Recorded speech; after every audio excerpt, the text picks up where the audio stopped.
Ya, ketemu lagi di Matematika Dasar 1. Kita bahas lebih lanjut mengenai aturan turunan. Kali ini turunannya diterapkan pada fungsi trigonometri. Dan satu lagi teknik yang kita pelajari yaitu menggunakan aturan rantai atau menggunakan turunan yang merupakan komposisi dari dua fungsi sederhana. Oke, pada saat kita kemarin pertama kali membahas tentang turunan, ya, kita sudah buktikan bahwa sebenarnya turunan dari sin adalah cos. Ya, turunan dari sin, fungsi sin itu adalah cos. Nah, di sini kemarin juga kalian sudah diminta untuk latihan ya, bagaimana menentukan turunan fungsi cos. Tapi kita bahas lagi di sini. Ya. Jadi pada saat kita punya fungsi cos, kalau kita mencari turunannya secara definisi, itu adalah sama dengan cos X ditambah H dikurangi cos X ya, dibagi dengan H. Kemudian dilimitkan hanya mendekati 0 atau limit H di 0.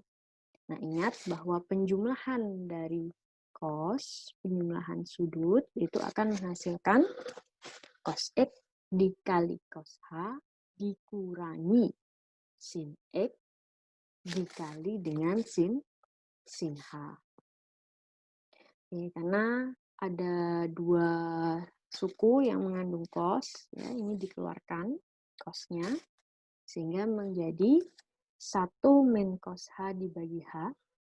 Ya, kemudian untuk sin, ya, kita pecah menjadi sin X di luar, kemudian sin H dibagi H. Nah, dengan aturan limit ya, limit dari perkalian dua fungsi itu adalah fungsi pertama dikali limit fungsi kedua. Ya, limit fungsi pertama dikali limit fungsi kedua. Karena ini tidak mengandung H, maka di sini keluar dari limit ya menjadi min cos X. Begitu juga dengan sin X karena tidak mengandung H dianggap konstanta, maka keluar dari limitnya menjadi min sin X ya. Kemudian kita tahu bahwa dari aturan limit trigonometri ya, bahwa limit 1 min cos H per H hanya mendekati 0 itu adalah 0, sedangkan limit sin H per H saat hanya mendekati 0 itu adalah 1. Nah, dari sini sudah jelas bahwa jika kita punya fungsi sama dengan cos X, maka turunannya adalah min sin X. Turunan sin adalah plus cos X, turunan cos itu adalah min sin X. Ya, sudah dibuktikan bahwa turunannya adalah min sin X, bukan sin. Oke, bagaimana dengan turunan-turunan yang lain? Nah, ini juga bisa dibuktikan sebenarnya, ya, tapi perlu kita ingat bahwa turunan sin itu adalah cos. Ya, tapi pada saat kita menurunkan cos, ya, itu adalah min sin X. Ya, begitu juga dengan tangan. Nah, turunan dari tangan adalah sekan kuadrat. Ya. Turunan dari kosekan itu adalah min kosekan dikali dengan kot tangan. Ya. Kemudian turunan dari kot tangan itu adalah min kosekan kuadrat. Sedangkan turunan dari sekan itu adalah sama dengan sekan dikali dengan tangan. Ya, ini juga bisa dibuktikan sebenarnya kalau mau dibuktikan. Ya, silakan dilihat dulu. Turunan sin adalah cos. Turunan cos adalah min sin. Turunan tangan adalah sekan kuadrat. Turunan sekan adalah sekan tangan. Turunan kosekan adalah min kosekan kotangan. Turunan kotangan adalah min kosekan U kuadrat. Jangan terbalik-balik. Oke, nah pada saat kita mencari turunan sin kuadrat X, ini artinya sinnya dikuadratkan. Ini bisa ditulis sin kuadrat X. Maka sebenarnya kalau kita bentuk kuadrat, ya berarti sin X kali sin X. Oke, ingat aturan UV. Jika ada U kali V, maka turunannya adalah U aksen V plus V aksen U. U-nya adalah sin X, V-nya juga sin X. Ya. U kali V. U aksennya apa? Turunan sin adalah cos. Turunan sin adalah cos. Ya, jadi U aksen V adalah cos X sin X, V aksen U itu adalah sin X cos X. Sehingga turunan dari sin kuadrat X ya, itu adalah sama dengan 2 sin X cos X. Dengan aturan apa tadi? Dengan aturan perkalian. Nah, hal yang sama bisa kita terapkan pada Y sama dengan X kuadrat kali cos X. Ya, di mana U-nya adalah X kuadrat dan V-nya adalah cos X. Turunan dari X kuadrat 2X, turunan dari cos X min sin X. U aksennya 2X kali V, ya, cos X, ditambah V aksennya min sin X dikali dengan U-nya adalah X kuadrat. Sehingga hasilnya adalah 2X cos X min X kuadrat sin X. Ya, kalau X-nya dikeluarkan, menjadi X dikali 2 cos X min X sin X. Oke, mudah kan? Nah, ini bisa kalian carilah turunan Y bila Y-nya sin 2X. Ya, kemarin sudah kalian di limit ya. Kalau sin 2X, bagaimana limitnya? Oke, atau kalian bisa pakai identitas trigonometri. Sin 2X itu adalah 2 sin X cos X. Ya, lihat lagi trigonometri identitas dari sudut rangkapnya apa untuk nomor 1. Dan nomor 2, kalian bisa pakai aturan atas ya, U per V. Kemudian nomor 3, carilah persamaan garis singgung. Nah, cari gradiennya dulu. Gradien garis singgung itu adalah turunan pertama dari fungsi. Nah, oke, kalau tahu gradiennya dan tahu di titik mana, pasti tahu persamaannya. Nah, keempat juga sama ya, ada penjumlahan di bagian pembilang dan ada penyebutnya. Menggunakan aturan penjumlahan, menggunakan aturan perkalian, dan menggunakan aturan pembagian. Oke.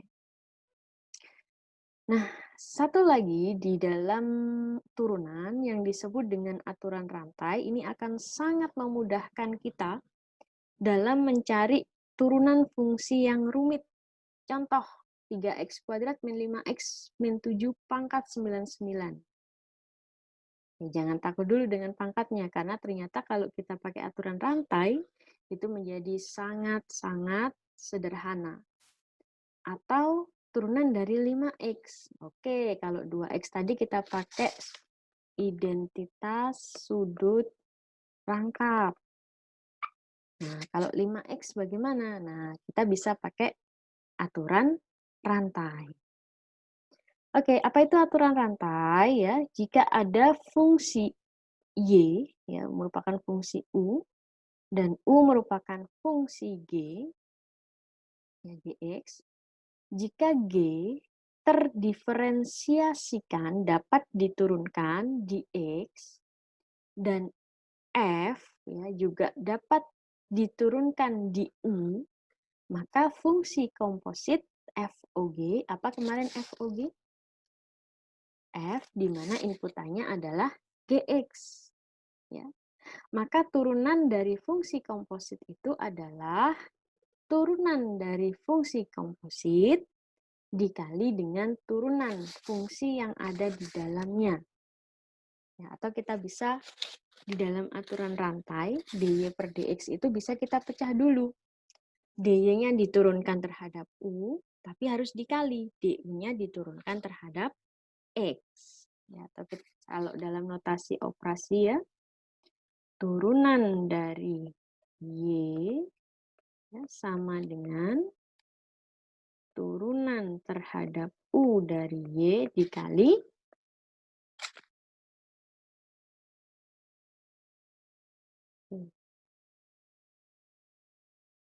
ya, dikali turunan terhadap x dari u. Ya, sama saja. Ya, dy per dx sama dengan dy per du dikali du per dx. Ini kalau kita coretkan jadi dy per dx ya. Nah, itulah yang disebut sebagai aturan rantai. Nah, oke, di dalam fungsi komposit ya, mengkompositkan fungsi ya, kita harus mencari mana fungsi yang di dalam dan mana fungsi yang di luar. Ya, mana fungsi yang dijadikan inputan, mana fungsi yang menjadi F-nya gitu kan. Nah, oke. Nah, cara paling sederhana kalau kita ketemu bentuk pangkat seperti ini, maka untuk yang di dalam pangkat itu dijadikan fungsi dalamnya atau kita misalkan sebagai U ya. Misal ya, U-nya adalah sama dengan fungsi yang ada di dalam ya. Maka Fx atau Y-nya itu adalah fungsi U tadi dipangkatkan 9. Ya. Oke, fungsi yang di dalam tadi 3x kuadrat min 5x min 7. Fungsi yang di luar adalah 3x kuadrat min 5x min 7 pangkat 99. Kalau ini sudah dimisalkan dengan U, ya, maka Y-nya adalah U pangkat 99. Ya, suatu pemisalan yang sangat sederhana.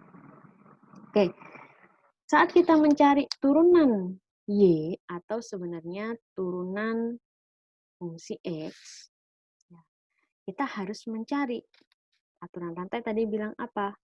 dy per du dikali du per dx. Oke, y-nya adalah u pangkat 99.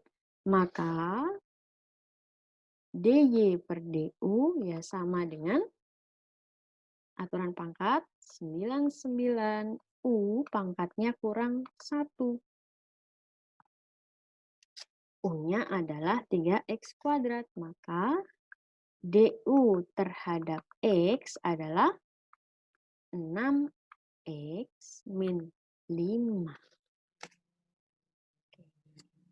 Nah, kalau kita kalikan jadinya gimana? dy per du ya, 99 u pangkat 98. du per dx ya, 6x min 5. Ya tinggal disubstitusi saja. 99, u-nya tadi 3x kuadrat min 5x min 7 pangkat 98 dikali ya dy per dx-nya adalah 6x min 5. Oke, silakan dipahami. Ya, ingat, kalian harus mencari fungsi dalam, fungsi luar.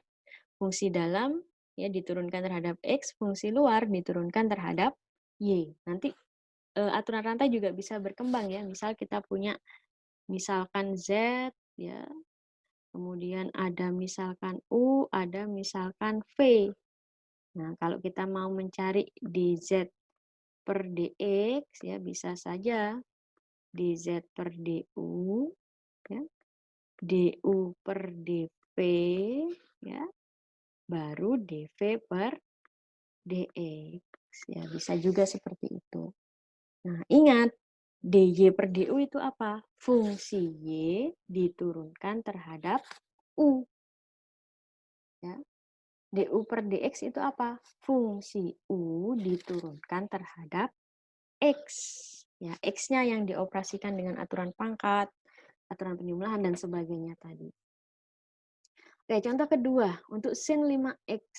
Nah, sekarang, tadi kalau FOG itu kan ada fungsi luar, gitu kan? Dan ada fungsi dalam. Kira-kira kalau seperti ini yang luar mana, yang dalam mana? Nah, yang dalam adalah sudutnya, yang luar adalah sinnya. Nah, jadi misal U sama dengan 5X gitu kan, karena yang dalam itu sudutnya 5X-nya ya. Kita misalkan U-nya 5X. Maka Fx atau Y-nya adalah sin 5X atau sin U. Nah, pada akhirnya kan kita cari dy per du dengan notasi Leibniz ini ya.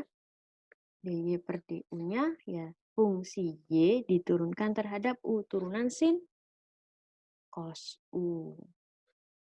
Nah, du per dx-nya apa? Fungsi u diturunkan terhadap x, u-nya 5x diturunkan terhadap x sama dengan 5. Oke, ingat dy per dx itu adalah dy per du dikali du per dx. dy per du-nya adalah cos u. dy per du-nya cos u. Kemudian du per dx-nya adalah 5. U-nya apa? U-nya adalah 5x.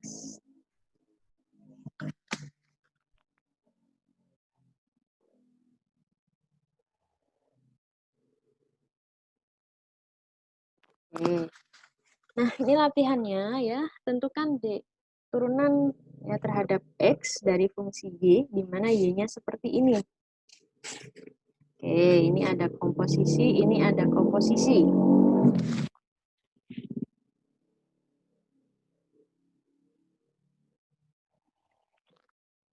Nah, setelah dikomposisikan, dikalikan.